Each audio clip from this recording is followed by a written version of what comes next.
Maverick News. Fighting for freedom. And I am back, and joining us now is our special guest for tonight, Wafa Khan. Hi, Rick. How are you? I'm just fine. Very nice to meet you. You as well. Thank you so much for having me tonight. Oh, my pleasure. My privilege, really. I'm very excited to speak with you because I we've been am as talking a well. lot about especially immigration here on the program. And I know that that's one of the areas of specialty that we're going to talk about tonight. So really excited about this. Let's I first of am all, as well. I'm looking forward to it. yeah, let's just first of all get you to introduce yourself and tell people about the law firm that you represent. Sure, yes. So my name is Wafa. I am a lawyer. I graduated from the University of Ottawa about 2 years ago, so I've been in practice for about a year now. My business partner and I, Mr. Sehgal, we opened a law firm, which is KhanSehgal Law, a couple of months ago. So we specialize in immigration, real estate, as well as civil litigation and family law. So we're starting up, and we're looking to, service everyone across Ontario, across the globe as well. Immigration is a very interesting area of law because you get to service not just your Canadian citizens, but you get to service everyone around the world. And I think that's what really sets us apart and what we're trying to achieve here. Yes. So are you based in Toronto or London or So both? our offices are based in Toronto, but we provide services virtually. So if you or someone you know is looking for a lawyer, a paralegal, any kind of legal service, we're able to provide those services within the entire province of Ontario. Okay, and you've graciously joined us here this evening, and as we explore these issues, I'm sure that we may even have a couple of people call in this evening to maybe ask some questions and get some tips from you. Let's start with some of this immigration stuff because this is an important issue for Canada. We're growing as a country. We're bringing more and more people in from all over the world. So how are you servicing the new Canadians who are coming in?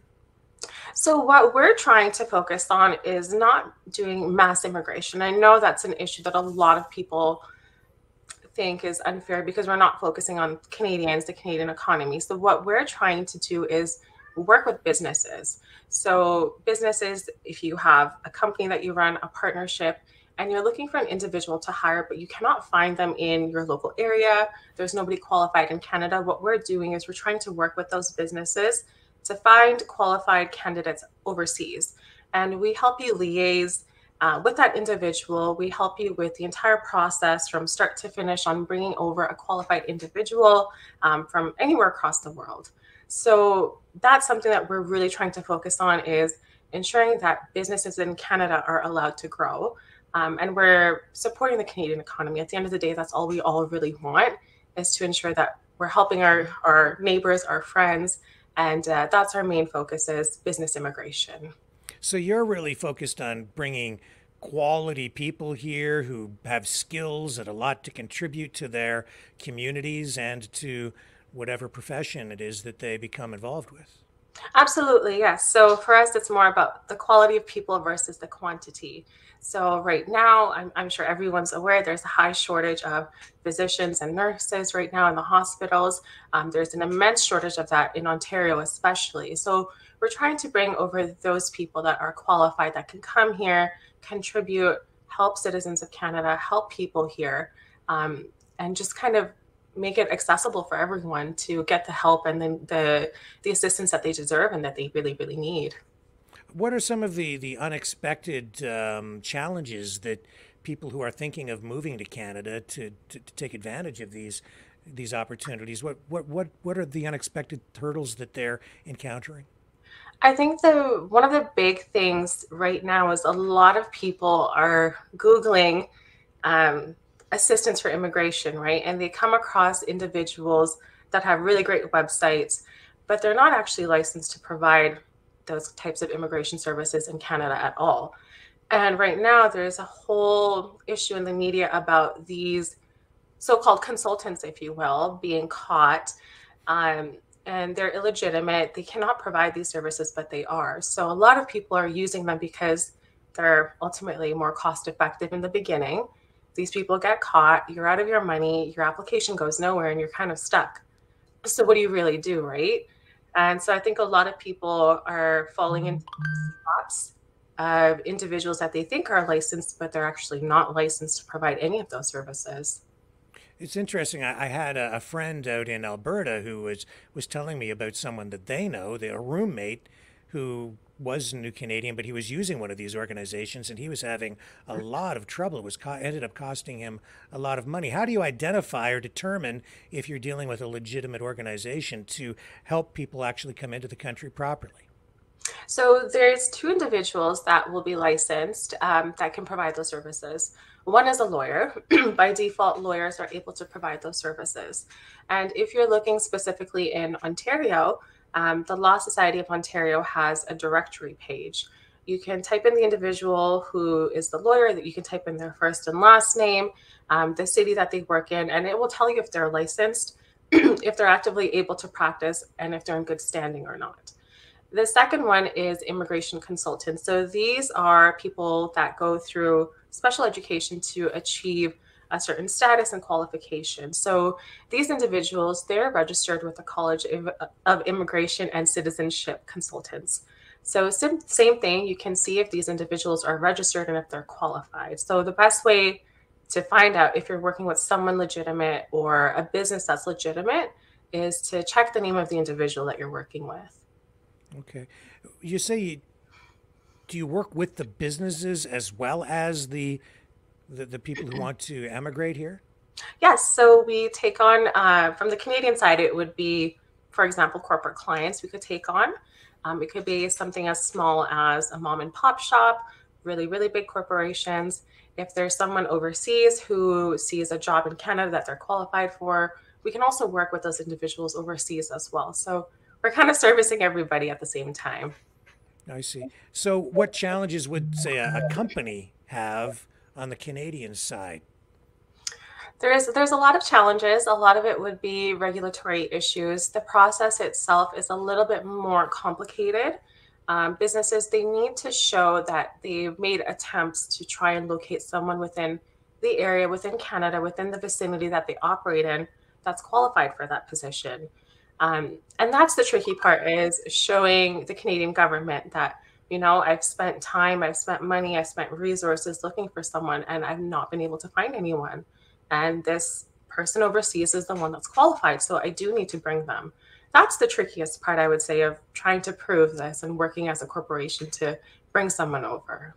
Right. And so your services would actually help to expedite the process, right? Because you're professionals and you know the process, so you know exactly how to make this stuff happen in an efficient way. I would hope so. I mean, that's what we're trying to do, is streamline everything, make it easier for everyone. Of course, you can try and do it yourself, but it's very, very costly. It's very time consuming as well. So you end up losing a lot of valuable time trying to figure it out yourself. Right. Now you also are dealing with some other areas that I think are also of growing concern to a lot of people. Family law, for Mhm. instance, and real estate law. Like, can you tell me how you're what's changing on the family law front? Because we're seeing families in general, take on different forms these days. Our culture, our society, our demographics are all changing.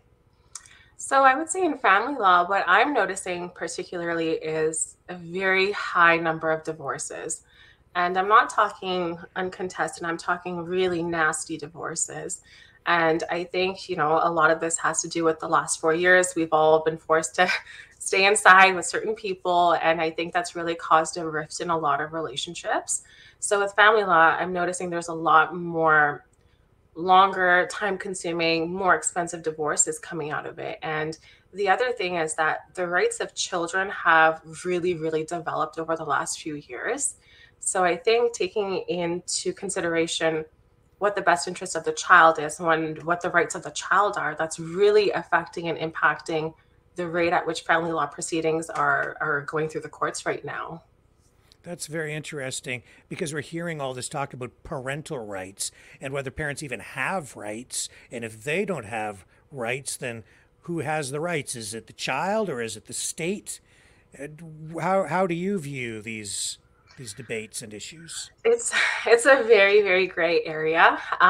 As far as what I can tell you based on what case law says and what the court system says is, it doesn't matter if you and your partner have a nasty fight. It doesn't matter if you are arguing over who owes child support.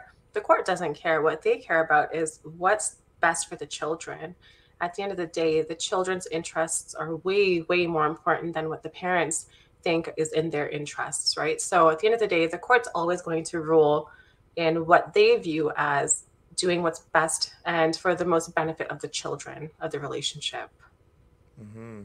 Um, are there any legal aspects to what I was talking about here just a short time ago? Just a story about this journalist was talking about coming out as abrosexual, and so you have these.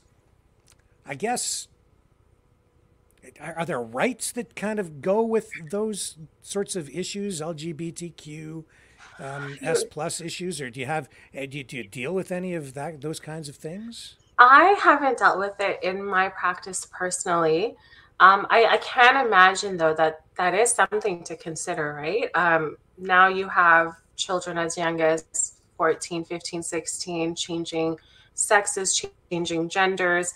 And I think at the end of the day, if you have one parent in a family law dispute that's against it, but another parent that supports it, I think the court's in a really difficult position to try and decide what really is the best thing Hmm. for the child, right? At the end of the day, they want what's best for the child, but how do you decide that when there's conflicting science, there's conflicting evidence, there's faith and religion and your own belief that goes into it, right? How do you Yeah. decide that? I can imagine it's very, very complex and convoluted. Yes, and you have changing technology, changing medical capabilities, and how does that mesh with, you know, current case law? It becomes very complicated when you have a changing society and changing technologies. How does that mesh with the current law? Any thoughts on that? I mean, it's hard to say, right? At the end of the day, the courts are developing as quickly as society is developing, but I think the sanctity of humanity still remains at the core. And I imagine that now that there's certain areas of law like human rights law, LGBTQ law that's developing, I think that will change the trajectory of how the courts go about assessing the outcome of certain cases. But I think it's a little bit too soon right now to really know what will happen. And I think, political sway also plays into this as well. I think based on what parties and leadership, I think that also affects certain decisions that are made too. Right. And you as a lawyer, I mean, you just have to deal with the law. Your personal views on these issues may not even really necessarily come into play. It's about serving your clients properly and interpreting the law the best that you can in order to provide the best services to your clients. So, but anyway, you slice these issues, they're minefields. Hmm. They're really complicated. And you're right, right? At the end of the day, you have to go in, you have to do your job. You can't let personal biases come in the way. And that's the hardest part is, not bringing your own thoughts and your personal feelings to the forefront of what you're doing. Yes. Real estate, there's another area of change, I would say, because, we're even seeing in the federal budget what are they calling it, a renter's bill of rights that they're trying to bring into place. So, what's new on the real estate law front, that included? One of the biggest things I'll tell you right now is I'm not sure if the audience is familiar with this, but there is something called a notice of security interest, which is a lien on a property, which, if you're ever trying to sell your home, you have to pay it out. And it can be a substantial sum of a debt that you have to pay out that you might not even know was on the property. So the Ontario government specifically, they're working on a bill right now to eradicate all of these notices of security interest from title to the property of all of Ontario. So all homeowners that have one right now, the Ontario government is looking at wiping them out completely. So that debt is completely erased from your property. Oh, I mean, a lien, it's like a lien on a car, a lien on anything. it could really mess you up if you're not dealing with a professional like yourself, because you might walk into a financial mess. Oh, absolutely. And the worst part of it is, right, a lot of these people don't even know that they're even on the property until they go and they try to sell their homes. And then it takes them by surprise because they're sitting in, a sinking ship with a ludicrous amount of debt that they didn't even know was there. Right. Are you comfortable taking some phone calls from people if they call in with some questions? Yeah, absolutely. I would All love right. to. All right, so the number's on the bottom of the screen there, folks. You can call 1-519-401-1373. I'll run the little promo here again. We'll take a short break, and hopefully when we come back on the other side, somebody will call in and we'll take a couple of phone calls. Hang on, we'll be right back. Okay, Mavericks, it's call-in time. Join the conversation. Call now, 1-519-401-1373. One 519-401-1373. Exercise your right to free speech.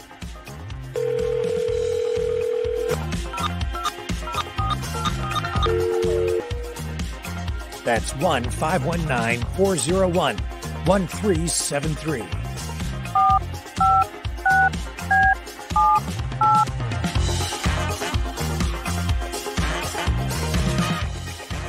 That's 1-519-401-1373. Maverick News. Call now. The world is watching and listening to you.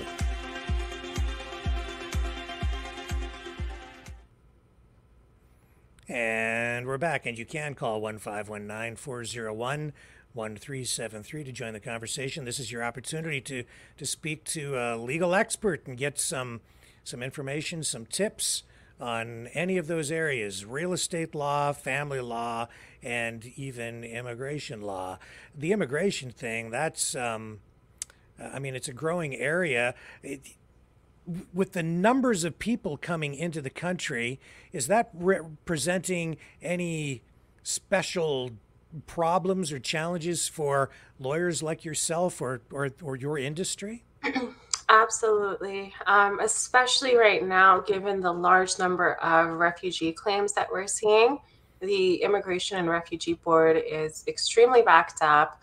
So if you are someone that's trying to claim refugee status, if you're waiting to hear about a hearing or going for an interview, it takes an extremely long time. I have files that have been sitting there for 6 months untouched just because you're not hearing back from anyone. And there's a very, very intense backlog just in the immigration system right now. So if someone, who would normally come to you? Would you possibly get like families coming to you who want to bring relatives over, for instance? Absolutely, yes. So we get families looking to bring, grandparents. I think that's the biggest one, is grandparents trying to come in, mothers, fathers, anyone that's close to them, even if it's just to visit or whether it's to bring them here permanently. We kind of see everyone looking for some kind of service. Okay. And are you seeing any clients from like war zones, for instance, like Ukraine? I have dealt with some coming in from Bangladesh right now. They're experiencing a lot of political unrest. War zones I have not experienced myself yet, but a lot of the countries that we're dealing with is political unrest. Mm-hmm. What communities are you mainly focused on, and where are the sort of where's most of where are most of the new Canadians going, or is there a mix? So it's kind of a mix, depending on what they want out of their life and the lifestyle that they want to achieve. A lot of the times when you're coming in, you don't really have an option of where you're going to live. As a refugee, it's kind of your port of entry. You're stuck in that area until you get a determination. But one thing is that if you are looking to immigrate, be honest with yourself about what kind of lifestyle you want, where you want to live, and where you want to work. I think if you give us that information, it makes it a lot easier for us to help you achieve and attain that life and that placement that you want. Now, when I was speaking with your partner, Raj, he was saying, that people really need, he says, you want to promote Canada, but at the same time, you also want to send a message out to people to say, be honest with yourself, really do your research to make sure that this is the place that you really want to move to, because there may be things here that are unexpected. For instance, the cost of living and inflation is an issue here right now. Can you comment on that? Yes, I think one of the biggest things right now is it's a glorified nation to live in. You see it in movies, you see it in TV shows, but you don't really know what the reality of it is until you come here, especially now with the high cost of, like you said, just with inflation, food, gas, housing, even education right now. If you're trying to come in on a student visa, you can expect to pay triple the amount of what a regular individual who is from Canada pays. And I think are these are things that they don't expect, but when they come here, they're taken aback, they're taken by surprise, and it's a really difficult adjustment to come to a country where a lot of us might be living on minimum wage, but we have to feed a family, we have to buy a home, put a roof over their heads. It's very, very difficult, and a lot of individuals don't necessarily know that's what they're coming into when they're applying for these things. Wow, that's a very interesting thing that you just said. I've heard that many times that people coming here, education, for instance, you'll pay a lot more if you are coming from another country to get the same education here. That would surprise a lot of people who have, like myself, who have lived here all my life.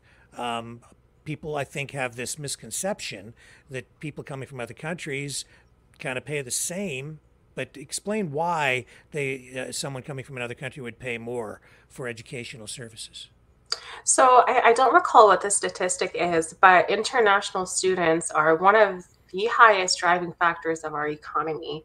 And that is exactly why they pay so much money. They could be extremely qualified back home. They could have done the exact same degree as I have, but they still have to come here. They have to go through an intense licensing process. They have to prove themselves, and they have to spend, like I said, 3 to 4 times the amount of money a regular Canadian citizen would have to pay. And it's all just to drive the economy and to kind of promise a very lucrative life for these individuals. They come here, they get an education, they're pushed into the workforce right away. And that's their kind of promise to be in Canada. But again, it comes at a really, really high price. And for some people, is it really worth it at the end of the day, right? Yeah, well, you've touched on something that reminds me of something that I learned when I was very young in school, and it reminds me of these advertisements that went out to the first Europeans who were encouraged to come to Canada, and the advertisements were completely misleading because they showed palm trees and, luxury tropical living, and when they got here, they nearly froze to death. That's how you do it.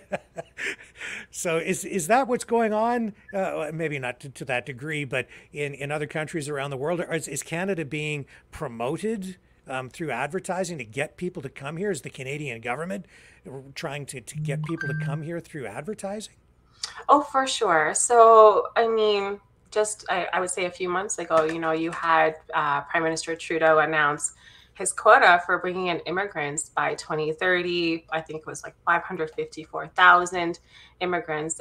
So there is marketing, there is promotion, and Canada is one of the 5 main countries that's targeted and marketed towards individuals from overseas, especially when you look at individuals from like India, Pakistan. When you're trying to immigrate to other countries, Canada is one of the main countries that's always on the roster for a lot of people. And I would heavily put that towards the government's marketing. You come here for a better life for you and your family, right?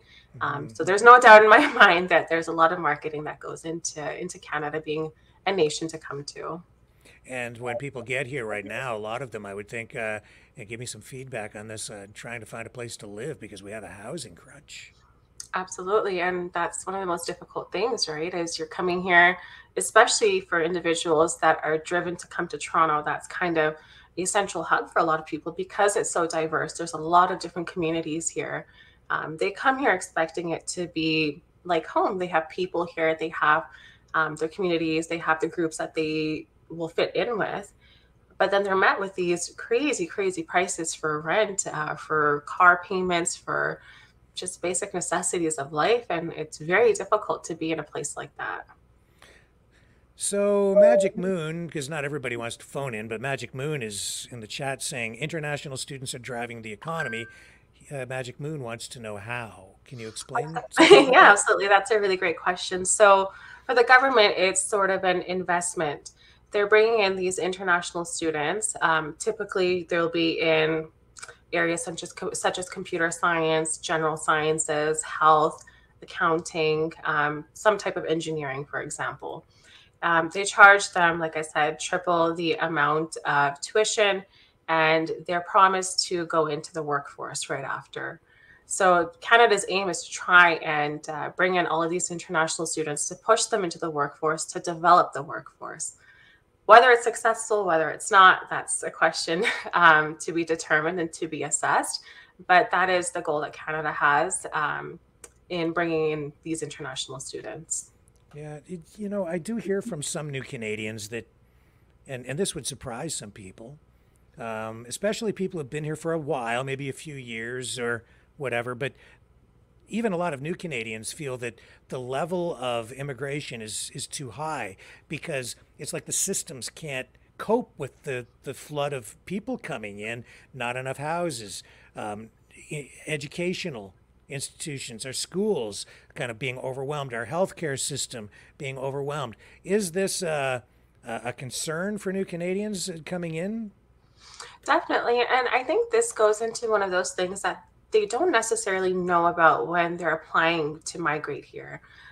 They don't really know what it's like to come on the other side and see what is really going on. And I think that's, if you're a good practitioner, that's something that you would disclose to your client to let them know the realities of what life here would be like. You have to let them know about the pros and the cons. You have to guide them through the entire process to see if that's something that they truly, really do want to do. And I think right now, like you mentioned, there is an influx of migrants, but Canada does not have a capacity to withhold that substantive amount. And that's why we're trying to focus on the need of the Canadian economy, the need of businesses. We're not trying to do mass migration because at the end of the day, we don't have the resources to support that.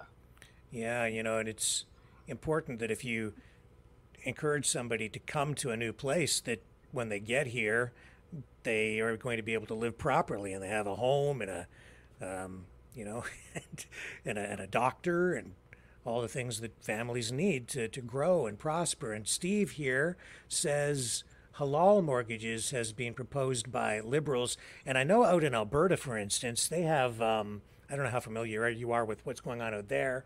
Maybe it's happening here in Ontario as well. But, you know, halal mortgages to sort of deal with people from, you know, the Muslim community who don't, whose religion, I guess, sort of they don't approve or they don't approve of paying interest. So they have different financial tools. Are you familiar with that? Can you speak to that at all?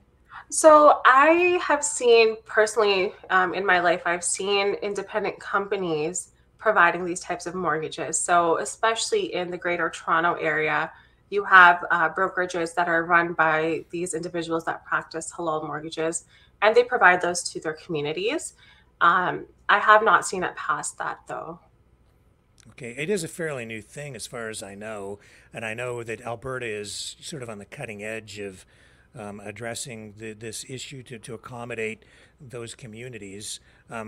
Is Ontario doing anything similar at all here yet, or are you just hearing rumblings about it?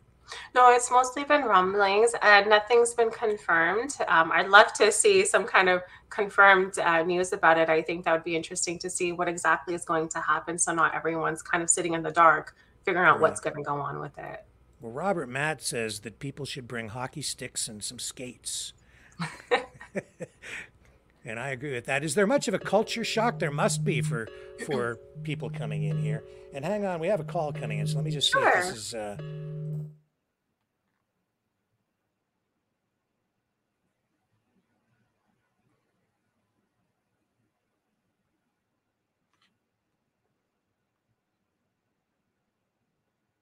Good. Here, let me bring you on. Who do we have? Who's joining us now? Go ahead.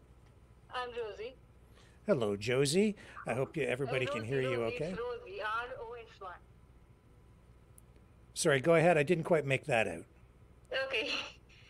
Actually, I would like to ask that I am interested in the question I am asking is about immigration. My uncle wants to come. He's a carpenter and he is very much interested in coming to Canada. And I would like to ask that how can he come? Sure. I mean, that's a really great question. It's a loaded question for Hello. sure. Yeah, she's Um, answering. You can't hear her. You'll have to listen on your computer to hear um, to hear the answer. I'm sorry, it's difficult for you because you can't hear our guest. But go ahead and Okay. answer. Go ahead and Shall I disconnect the call because I'm watching from a phone? yeah, sure. Go ahead and disconnect the call, and she'll give you the answer now. Okay. Okay, okay. Thank you so much, All right. Rick. Thank you. Thanks for Thank you. Bye. calling in. Go ahead. I'm all sorry right. about that. So, like I said, that's a loaded question for sure. And I can't really give out legal advice right now. So I would encourage you to call the toll-free number. That's our direct line.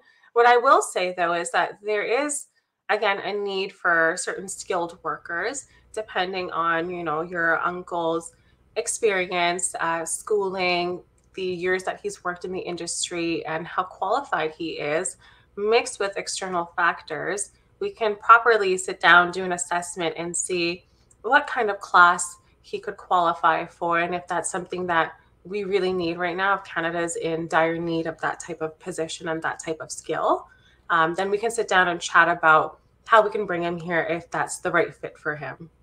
Are there government programs to help bring people in? Yes, definitely. So Canada is always implementing new types of pilot programs, new types of what I would call, I guess, guinea pigs, to try and see if certain programs are the right way to address the deficiencies that we're experiencing in the workforce. So you have select individuals or select countries that qualify for these programs based on where you're coming from, what your experience is as well. And based on the needs of the program and the qualifications, plus the individual, we're able to better assess if you're a good fit for it or not. Yeah, Chuck the Canuck says international students had to take advantage of food banks. And I have seen stories like that where, again, students come here and they found some unexpected problems and challenges. And I guess the Yeah, I economy mean, not as robust as they were hoping. no, and I think that's definitely an issue, right? That is difficult to deal with. I think a lot of people do come here expecting education to be easy, expecting it to not be as expensive as it is. And they end up here and they're faced with the reality of it. And they're left with no other option to do those sorts of things, unfortunately. And with students, what are the issues surrounding employment, like even part-time employment while they go to school? What are the rules? So there's definitely certain rules based on education and work. They're not allowed to be working and in school at the same time. You're not able to do that. You have certain periods where you might have graduated and you're waiting for, your results to come in. You're able to temporarily work there. So there's a lot of nuances with this type of thing.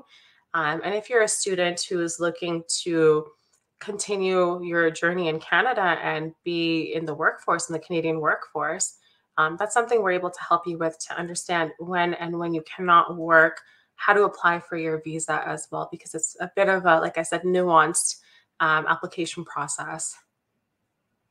Yeah, some people I've heard say many times that we need people to come from other countries because we don't have enough skilled labor, or the people coming in will do jobs that we can't do or Canadians don't want to do. Um, what areas of expertise are you focused on mainly? We've talked about doctors and nurses, obviously. What are some of the other areas that are coming up short in terms of labor? So the biggest one is definitely professionals. So your engineers, your, like I said, healthcare professionals. But the other one as well is farmers. So there's a big shortage of farmers right now, and that's super important when you're looking at across the prairies, you have grains. In Ontario, you have so much produce that you're producing. Alberta, you've got your livestock, you've got your cattle. There is a huge shortage of farmers and laborers just in general in this specific area. So we're also looking to bring in those individuals because these are very intense positions, very low pay positions as well, that not a lot of Canadians are willing to do. They're very long hours. So that's something that we're looking to also introduce. Yeah, and a lot of the people coming in to do that kind of work, they're sort of here for a season, then they would go home and then maybe come back, and they kind of go back and forth. I live in a farming community, so I'm somewhat familiar with what goes on there. What are the challenges specifically for people who are engaged in that kind of employment that's seasonal and they come and go? So I think the biggest thing with those types of employments is that there's not a lot of regulation. So when you have certain employers that are extremely abusive, that don't abide by employment standards or labor codes, it makes it difficult for these workers because they're here temporarily, but they don't know what their rights are. They're still technically entitled to be treated like humans and to have certain rights. But a lot of the times they don't know who to approach. They don't know the language.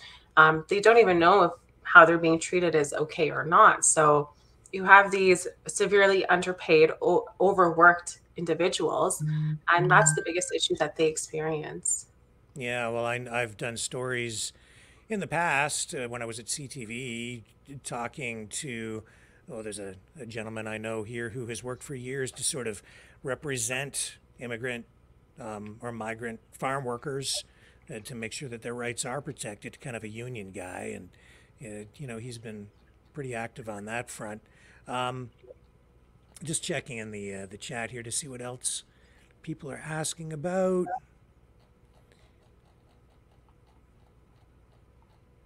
What is there anything else that we haven't touched on that you want to focus on? Let me double check. I'd like to touch upon contingency-based files as well. Okay, what is that? What does that mean? So contingency files is something that we offer. And what that means is that if you don't have the money upfront to pay for a lawyer, we don't charge you. We'll carry your case through. And based on the reward that you receive in the end from the courts, we take a percentage of that. So if you are in a position where someone's wronged you and you want to sue them, I'm talking specifically civil litigation going to court, and you don't have the money up front to pay for a lawyer, that's okay. We'll do it on a contingency basis. We'll assess the merits of your case. We'll assess the strength of it. We'll take you through the entire process. We will not charge you for our time on it. And in the end, based on what you're awarded, we only take a small percentage of that award as our legal fees, and you are able to keep the rest. I see. And I think you also work on, is it real estate? No, there's an area where you work sort of like pro bono with financial things, right? Can you talk about that?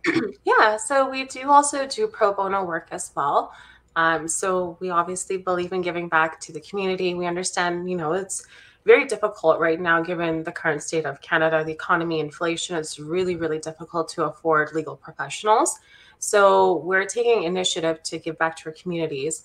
We're trying to take on pro bono cases as well, where we do your case, no charge to you, depending on, your financial status, your familial status, based on your citizenship status as well.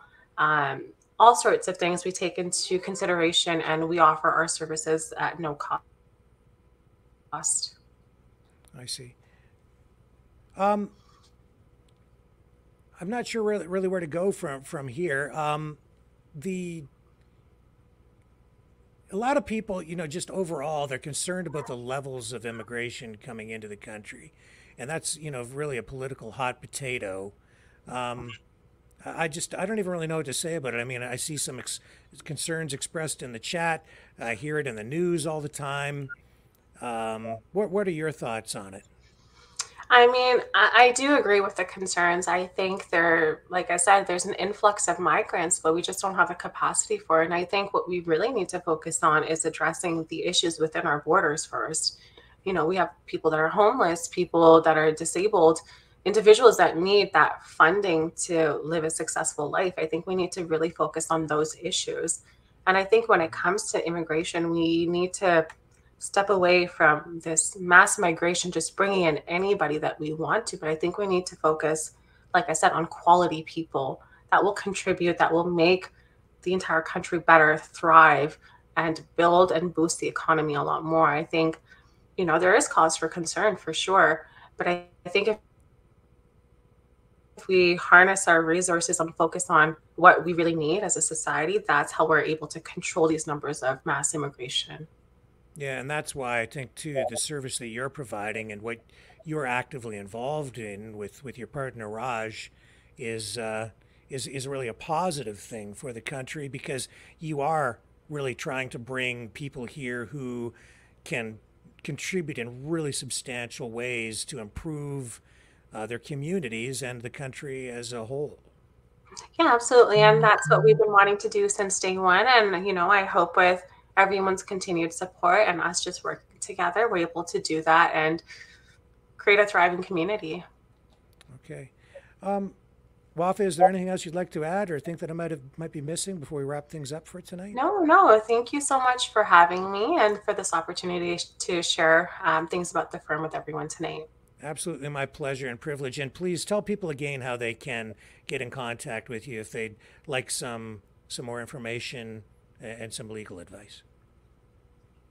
Absolutely. So the toll-free number that's right under KhanSehgal Law on your screen, you can reach out to that number between the hours of 9 a.m. and 5 p.m. Monday to Friday. It will directly connect you with myself or my business partner. And we do have a live website as well. It's KhanSehgalLaw.com. You're able to request consultations, send us an email. And for anyone that was attending today and watching us, if you do reach out to us, we will be offering free 20-minute consultations as well if you do have a legal issue you wanted to discuss. Outstanding. And for in case anybody's confused out there and you don't realize who Wafa's partner is, it's Raj, who's been on the program in the past. Our friend and contributor Raj, who hasn't been on in quite a while because he's pretty busy with with his legal work, his paralegal work, and I think he's the president of the Ontario Paralegal Association now as well. So yes, he is. He's staying busy. Raj, he can't sit down. That's right. So give my best to Raj. We miss him here immensely. He's very popular with everybody around here, and we can't wait to have him back on. And we'd love to have you back on the program again at some point. And when you do come back on, bring Raj with you, okay? Absolutely, I will. Thank you again very much. Thank you. All right, folks, we'll be right back. Stay with me. The show will continue. And thank you again, Wafa. It's been a privilege. Thank you.